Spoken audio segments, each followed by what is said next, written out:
She sells futures. Her ex builds them. Stuck on the same flip, Mara and Tracey discover some foundations aren't under floors, they're under promises. She's a realtor, her ex is the contractor, and they're forced to work on the same house.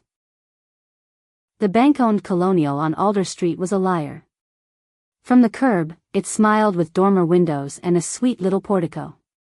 Inside, the house confessed to every sin in the book: knob and tube wiring, foundation settling like a sigh, a kitchen designed by someone who hated joy.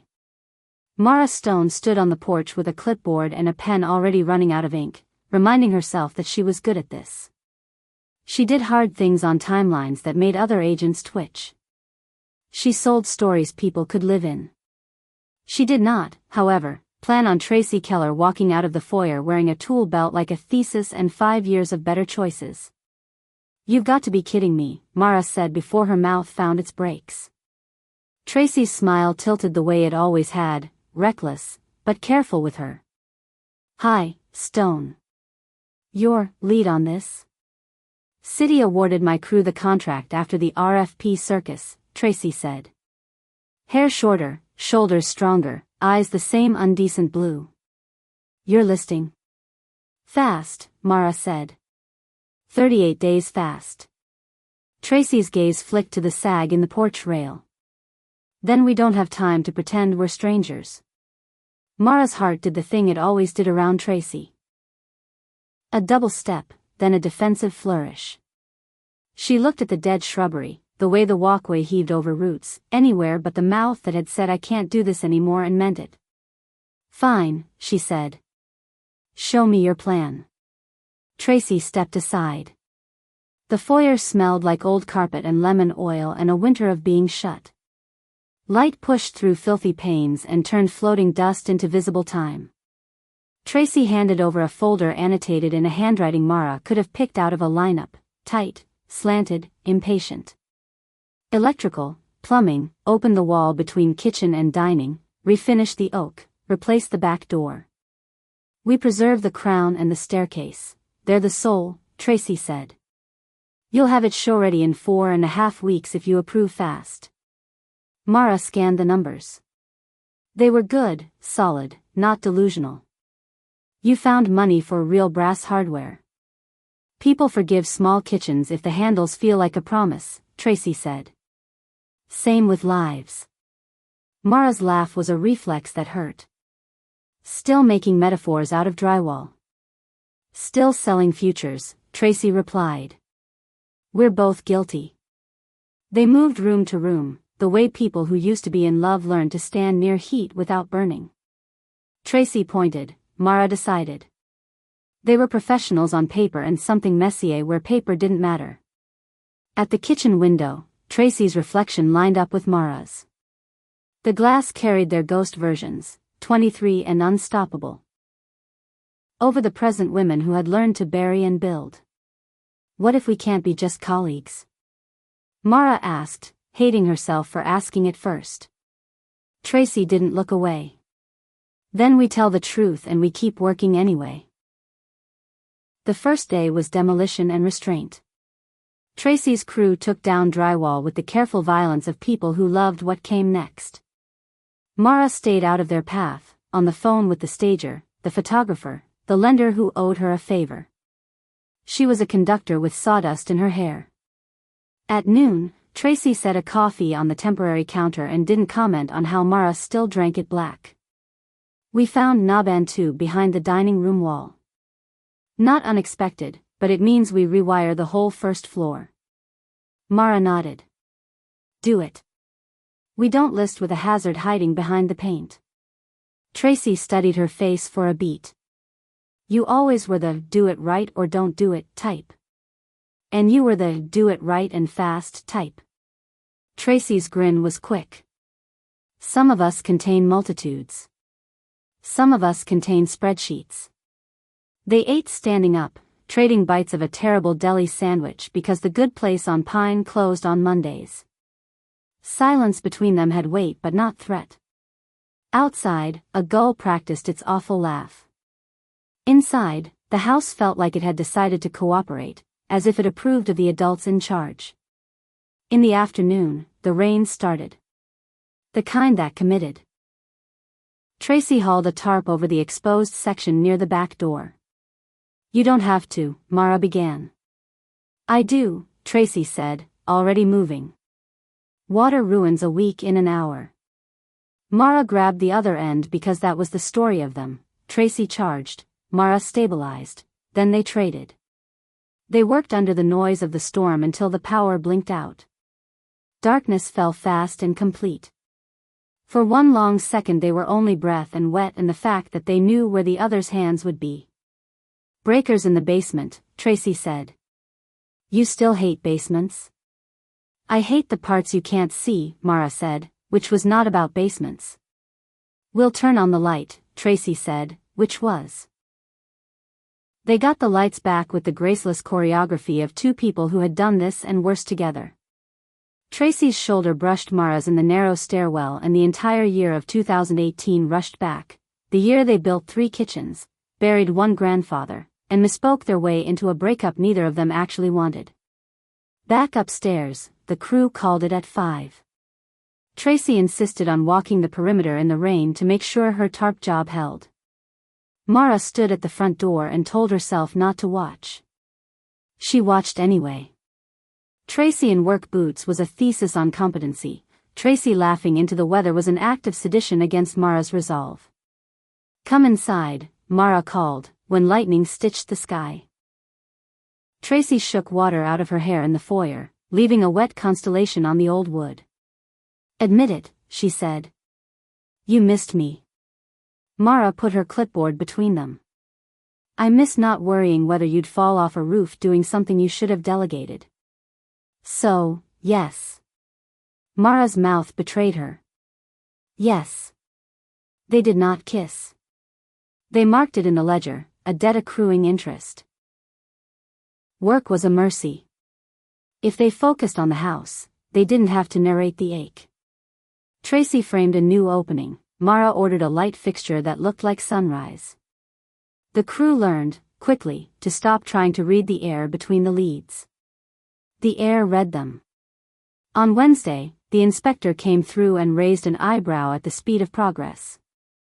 Tracey answered his questions with patient competence. Mara felt pride blossom where indignation used to live. When he left, Tracey leaned on the kitchen island that didn't exist yet and exhaled. "You were always ridiculous with inspectors," Mara said. "Respect their power, don't feed their ego," Tracey said. "Same rule I use with realtors." Mara bumped her shoulder. "You like my ego."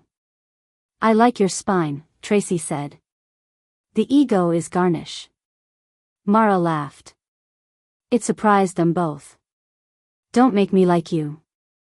"Too late," Tracey said, so soft Mara almost missed it. They stayed late. The crew gone, the house quiet, the storm finally spent, they stood in the living room without drywall, the studs a cathedral of possibility. Tracey turned off the work light and the space filled with blue evening. "Do you ever think we were too young for the kind of love we wanted?" Mara asked the dark.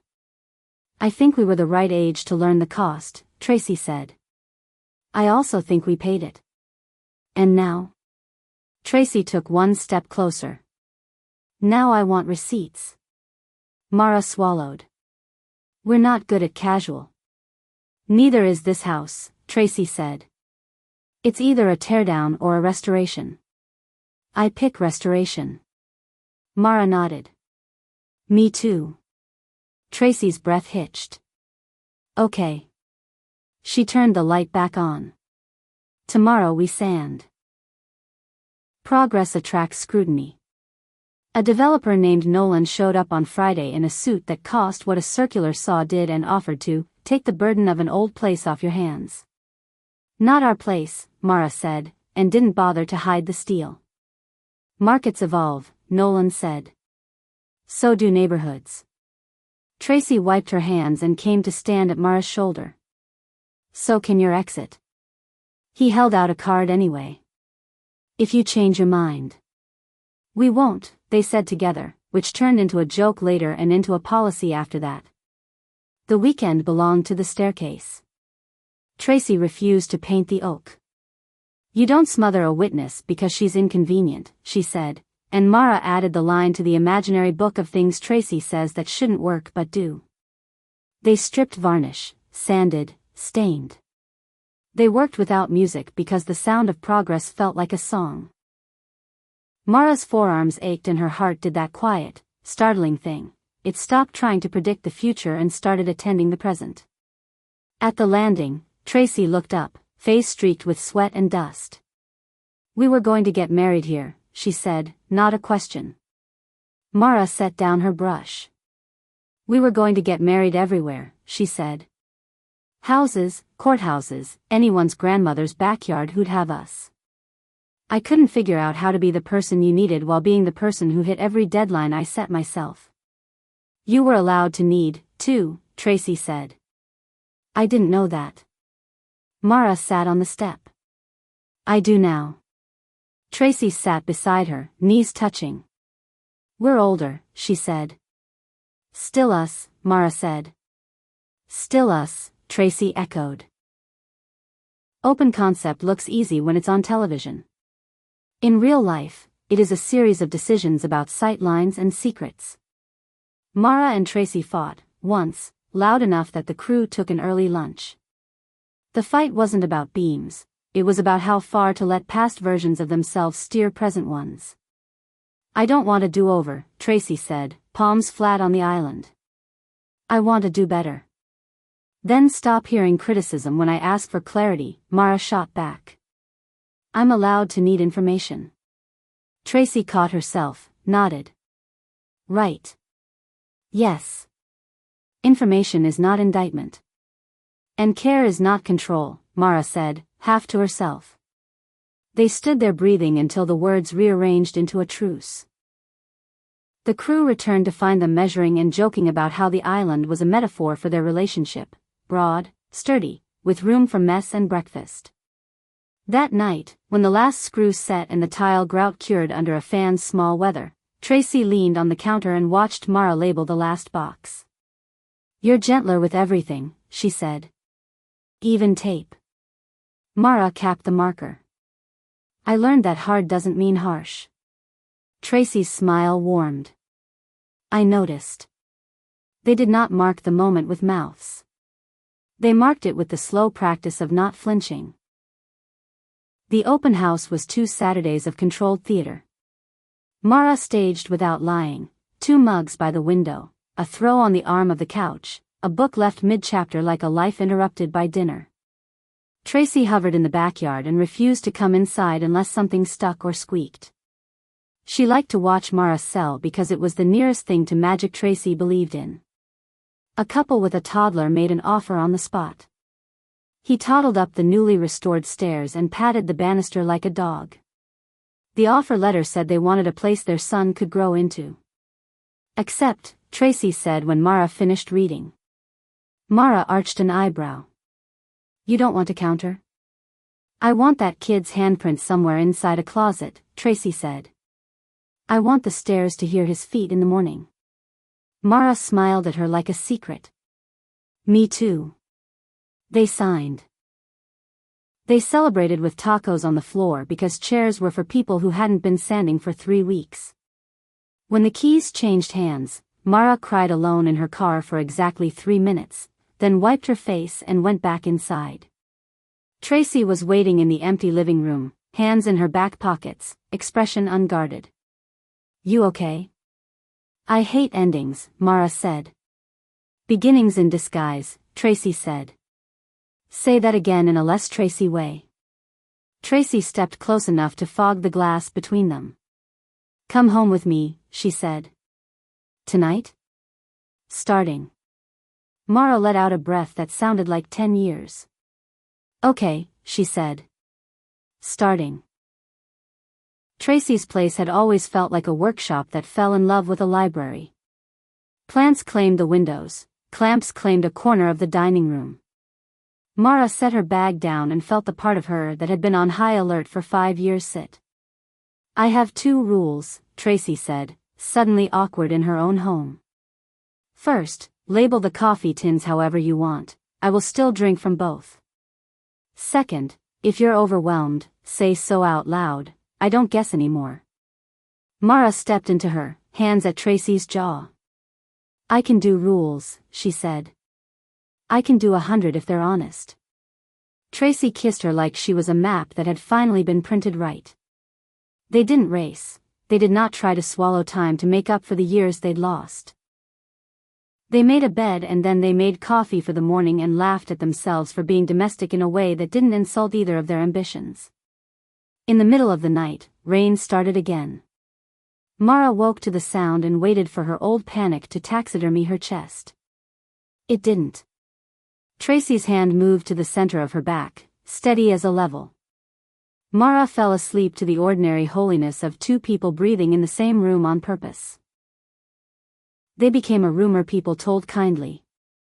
The realtor and the contractor who had learned to listen, the women who chose restoration in a town that had gotten very good at replacement. Work came like weather systems, big, messy, worth it.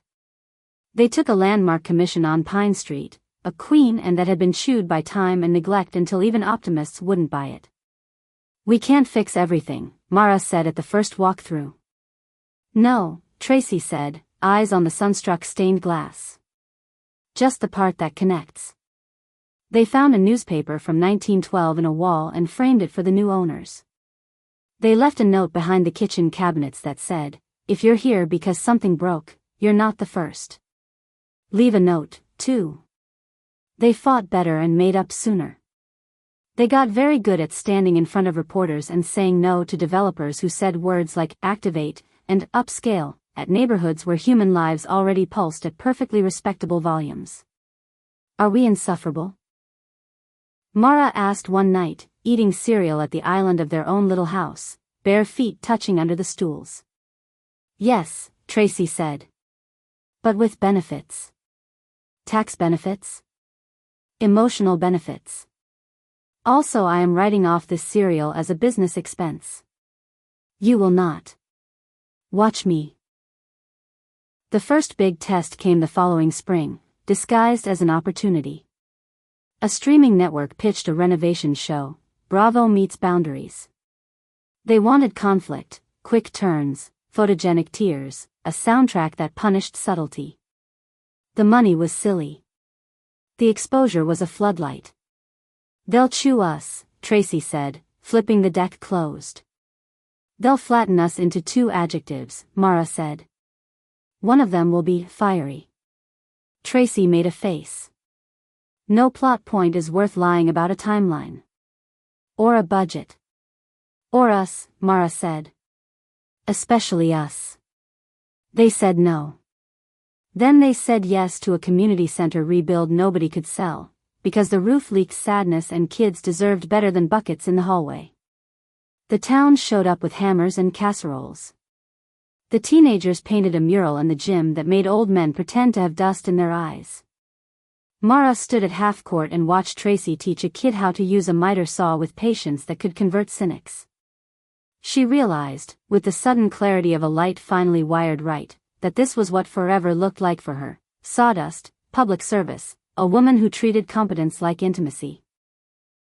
Marry me, Mara said later, at the sink, like a person asking for the salt. Tracey blinked. Is this a drill? This is a plan. Mara's voice was steady. Foundation first. Tracey wiped her hands on a dish towel and looked at Mara the way she looked at a beam she trusted. Okay, she said. Yes. They planned the wedding like they planned a project: scope, budget, joy. Mrs. Patel from the corner store insisted on making laddus. Mr. Alvarez from the hardware shop brought folding chairs and a speech about torque that accidentally made people cry.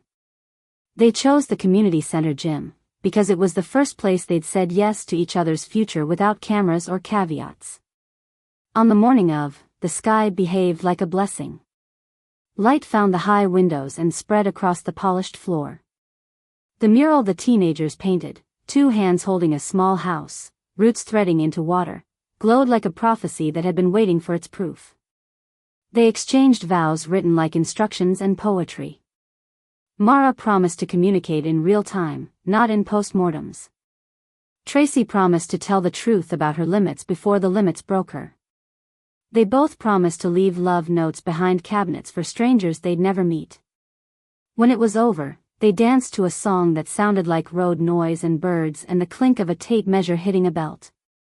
They ate pie. They went home and took their boots off and put their rings on the sill by the sink because that's where love looks best when you're washing up. Married did not mean easy, it meant chosen. The first winter in their house, the boiler died and the roof didn't, and both of them swore creatively in the middle of the night while they contained the disaster. They taught themselves that a fight solved at 2 a.m. needs pancakes at 9. They learned that a love built on competency still requires tenderness. They made a rule that whoever said the meaner thing had to write a kind note and tape it to the other's coffee by morning. Work found them because generosity leaves a scent. An elderly couple asked them to make a downstairs bedroom because stairs had begun to feel like reproach. A single dad wanted a kitchen that could hold homework and grief. They took jobs they could believe in, and they priced fairly, and somehow this became a brand without anyone having to call it that. One night after a long day repairing a porch for a retiree with a new dog and an old story, Tracey fell asleep on the couch with a framing square on her chest like a knight's shield. Mara tucked a blanket around her and sat on the floor leaning against Tracey's knees, reading a book about cities that chose people over cars. Peace felt like a room you could name and then re-enter without knocking. The second big test arrived riding the same suit as the first. Nolan, the developer, returned, newly chastened by a county plan that had learned how to say public good out loud. This time he arrived with a camera crew and a mic'd-up personality from a home channel that treated demolition like a love language. "We're doing a special on revitalization," he said, smile tuned to ant-proof. "We want to feature your work." Tracey's hands found her back pockets. Her tells had never been subtle. "Define feature." 10 minutes of airtime, the host chimed, gleaming. "A before and after with your story in the middle." "Inspiring." "Tear-jerking." Mara tilted her head. "Whose tears?" "The viewers," the host said, without a beat. "We cry in private," Tracey said, almost kindly. "And we let clients keep their privacy." Nolan tried numbers. Mara tried patience. In the end, they traded business cards and recipes for bundt cake because life is long and enemies make terrible neighbors. When the segment aired months later without them, it featured a contractor who threw a sledgehammer through a wall and a realtor who cried on cue. The town watched politely, then turned back to the real work. Spring came busy and unapologetic. The creek ran like it had gossip. The community garden threw a potluck that fed 100 people with 7 recipes and 12 conversations at once. Tracey built a tool library out of a shed behind the center and labeled everything in a handwriting that made teenagers practice theirs. Mara started a first-time buyer class on Tuesday nights. She sat on the edge of a folding table and told the truth about interest rates and inspection reports and the human tendency to fall in love with a bay window you can't afford. She taught people how to write offers with their future selves in mind. She said, over and over, a home is a collaboration. Don't buy a house that doesn't want you. After class one night, a woman in her 50s stayed behind and cried in the particular way of someone who has delayed her own need to avoid scaring it off. "I left a bad marriage," she said. "I don't know how to pick a door that opens to me." Mara pressed a tissue into her hand and said, "We'll leave notes behind your walls, too. Little truths only you will find." Loss didn't stop for happiness. One autumn, Tracey's dad died with his boots by the door and a book open on his chest. The world got quiet and then too loud. Work slowed. The house filled with casseroles in suspicious shades of beige. Tracey tried to fix her own grief like it was an out-of-square frame. It didn't hold. Mara did the only thing she trusted. She made the grief group at the community center and went with Tracey and said nothing except the things that mattered. "I am here. I am here." She organized a deck build in her father-in-law's honor at a group home that needed one. She let Tracey talk about the time he taught her to hang a door wrong and then right.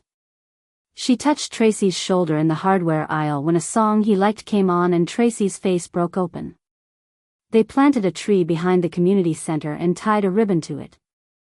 They did not call it closure. They called it shade the grandkids would one day sit under while eating something sticky that didn't come out of fabric.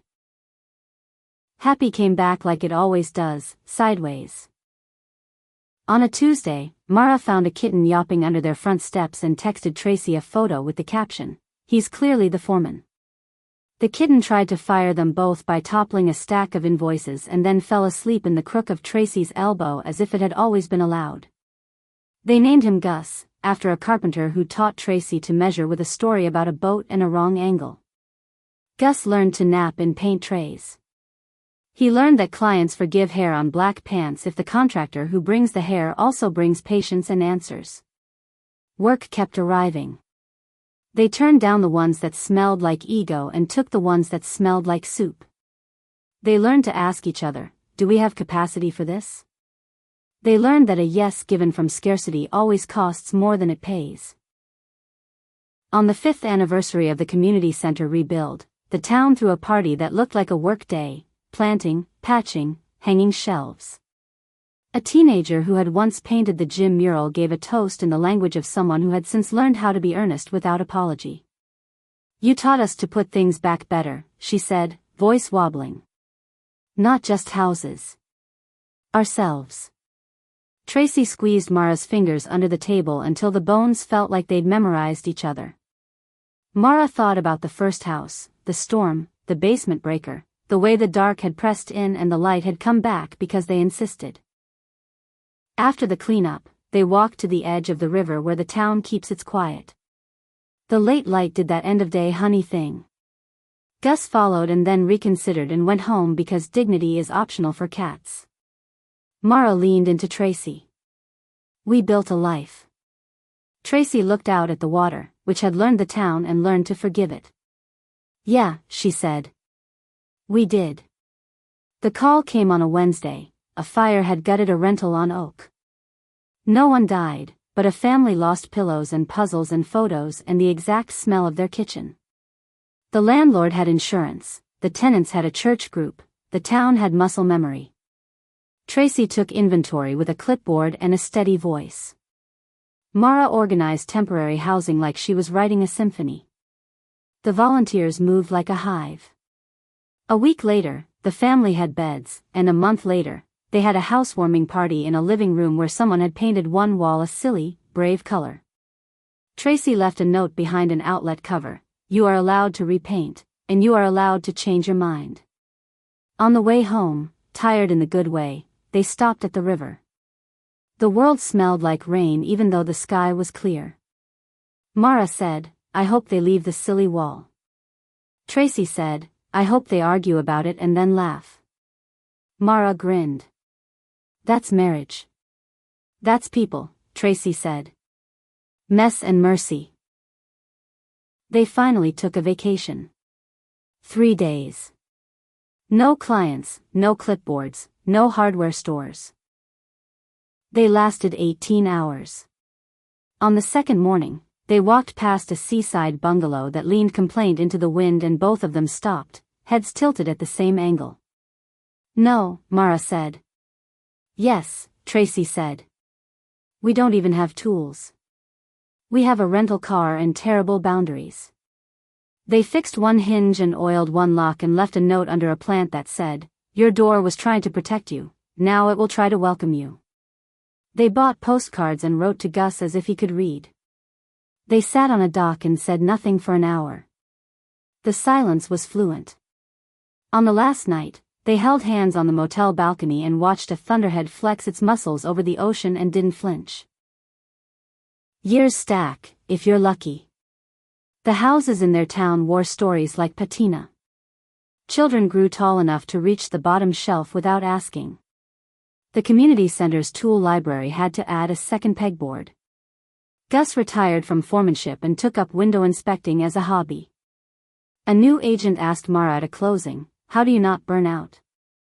Mara thought about the breaker in the basement, about the way panic can feel like a light that never turns back on. I do, she said.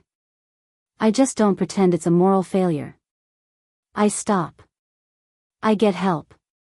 I do what I can do and then I do the next thing. Also I sit on my porch and watch my wife sharpen a pencil with a knife and I think, that's civilization. Tracey, when asked the same question by an apprentice, shrugged. Eat lunch. Be kind. Know your limits. Use better screws. Every craft has a day that humbles you. Tracey's came on a Tuesday with a beam that lied. The moisture meter said one thing, the wood said another, the ceiling sagged in slow complaint. No one was hurt, but the mistake peeled pride like paint. Tracey stood in the quiet after her crew left and looked at the math of it, her judgment, her responsibility, the repair. Shame tried to frame it as character, experience said it was a cost of doing real work. Mara arrived with sandwiches and 2 thermoses and applied the only medicine she trusted, presence. She didn't fix. She didn't preach.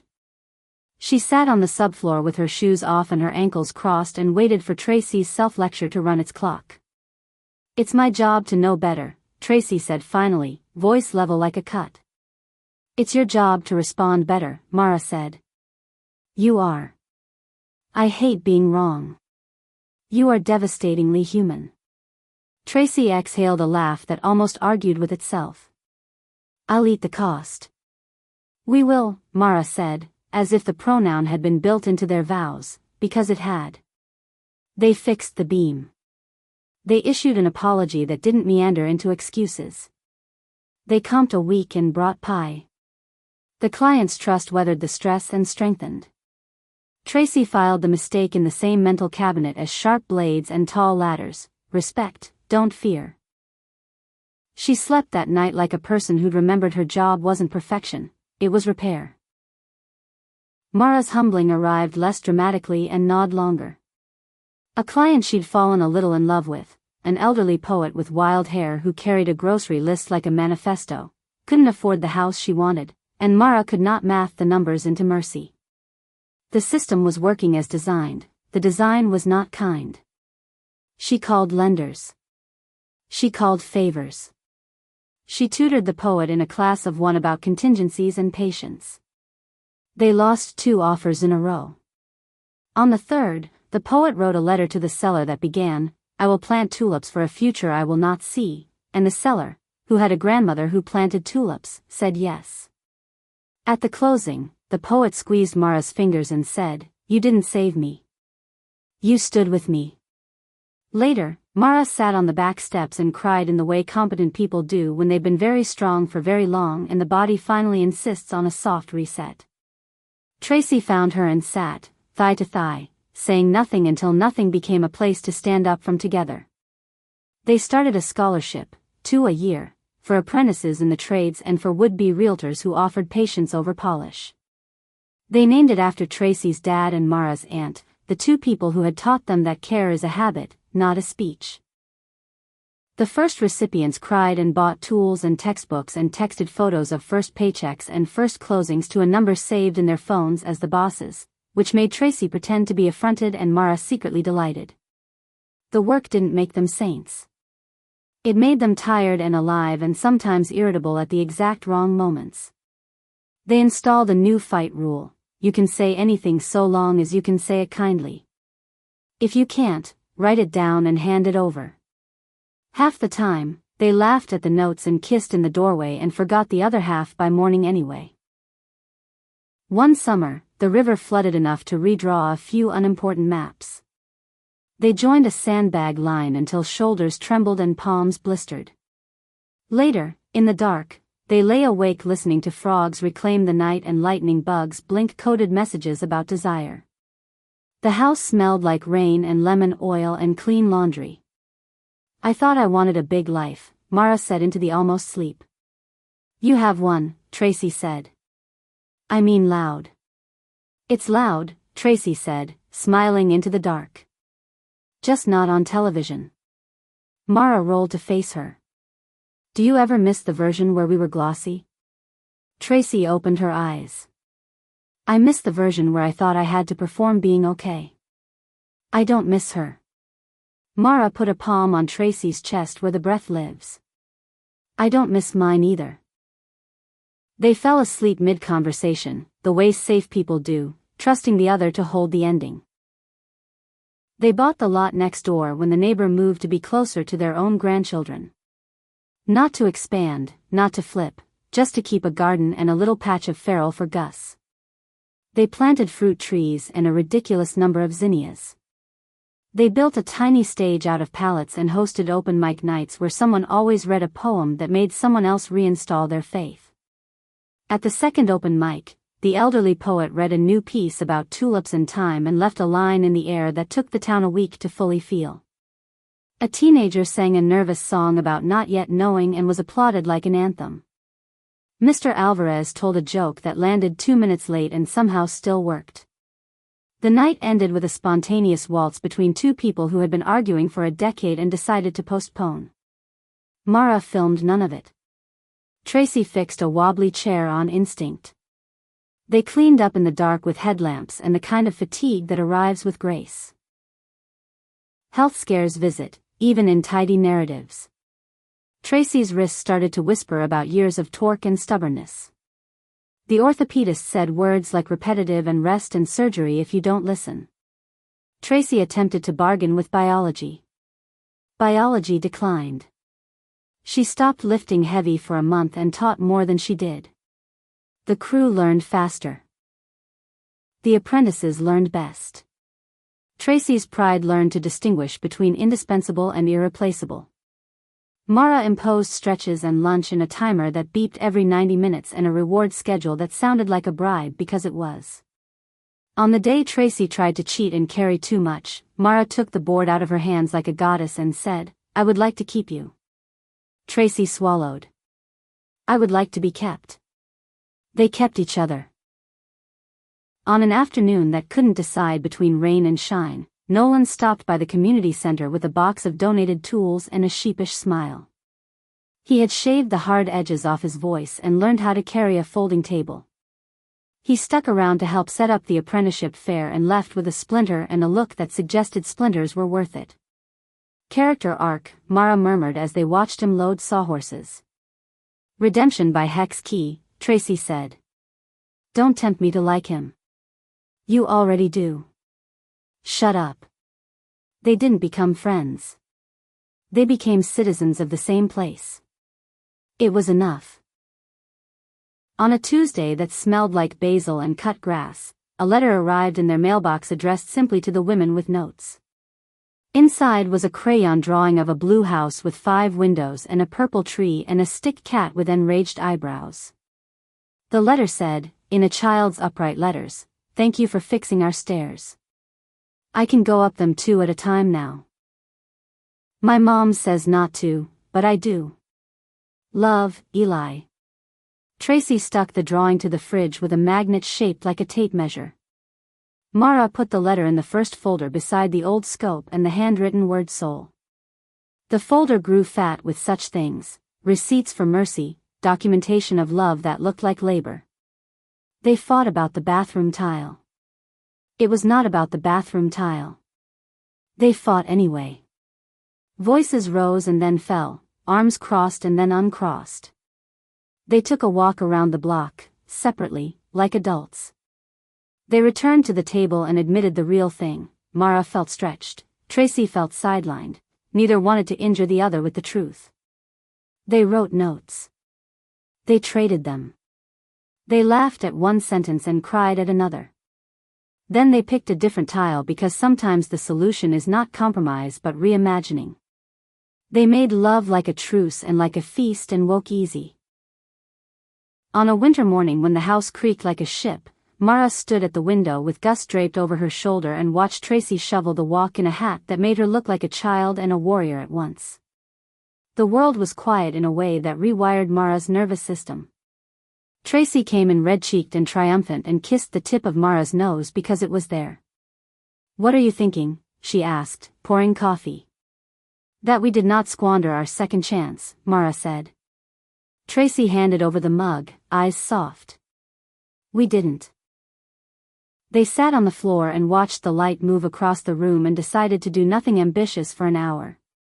It was the hardest thing they did that week and the best. Epilogue. The first house, the Liar on Alder Street, still sends them a Christmas card because the toddler who patted the banister is now 7 and insists on stamping their mailbox with joy. The card always shows a new height mark on a pantry wall and a note from his parents that says some version of, "The stairs still sing. We still listen." Mara keeps the first folder in a drawer, the one with Tracey's slanted handwriting. On certain mornings, she takes it out and runs a thumb over the word soul, where Tracey wrote about the crown and the staircase. She thinks about the word foundation and the way they built theirs, footers deep, gravel true, rebar honest. Tracey keeps a jar of screws on the windowsill that don't match any project. They are reminders that not everything has to be used to be useful. Sometimes it is enough to sit in the light and wait for the next good job. When storms come, as they do, they check the tarps together. When the lights go out, one of them goes to the basement and the other holds the flashlight and nobody is alone in the dark. They leave notes behind cabinets. The notes say things like, "You can take this wall down. You can also leave it up." Both are acts of love. The notes say, "The door sticks when it's humid. Don't take it personally." The notes say, "If you needed to hear that you can start over, you can." The house answers by standing. The town answers by holding. The river answers by going on its way. And on some ordinary Tuesday, with coffee cooling on the sill and Gus asleep in a bowl he decided was a bed, Mara will look up from a contract and catch Tracey watching her with an expression so soft it could be mistaken for weather. Mara will say, "What?" and Tracey will say, "Nothing," which will mean everything, which will mean, this is the life we built. It is sturdy. It is ours. Coda, notes behind the walls.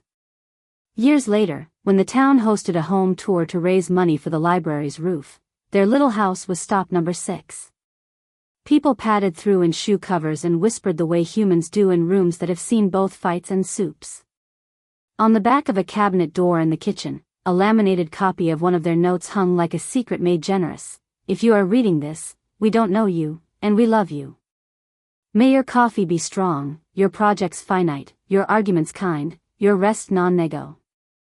A child tugged her mother's sleeve and asked if the cat was real. Gus, affronted at the question, flicked his tail like punctuation and went back to sleep in a sun puddle. Tracey leaned against the doorframe and explained to a retired engineer how she sistered the joists after the flood. Mara stood by the front window and told a young couple that you can tell a lot about a neighborhood by who shows up when you borrow a ladder. When the tour ended and the house returned to its ordinary mess, Tracey found Mara on the porch steps, shoeless, content. "Do you ever wish we had said yes to the show?" Tracey asked, not because she did, but because she liked Mara's face while thinking. "No," Mara said. "I wish we had said yes to us sooner. But maybe the house wasn't ready. Maybe we weren't either." Tracey sat, hip to hip. The maple across the street dropped one leaf like a practiced bow. "We got here," she said. Mara nodded. "We did." A cloud passed, the light changed, the street kept being itself. Inside, a note waited behind a baseboard for the next people to find in 30 years when they decided to move a wall for reasons that would feel urgent and then silly. The note said, "Start again. There is no shame in repair. Turn on the light. It's at the bottom of the stairs, left of the shelves, exactly where you think it is."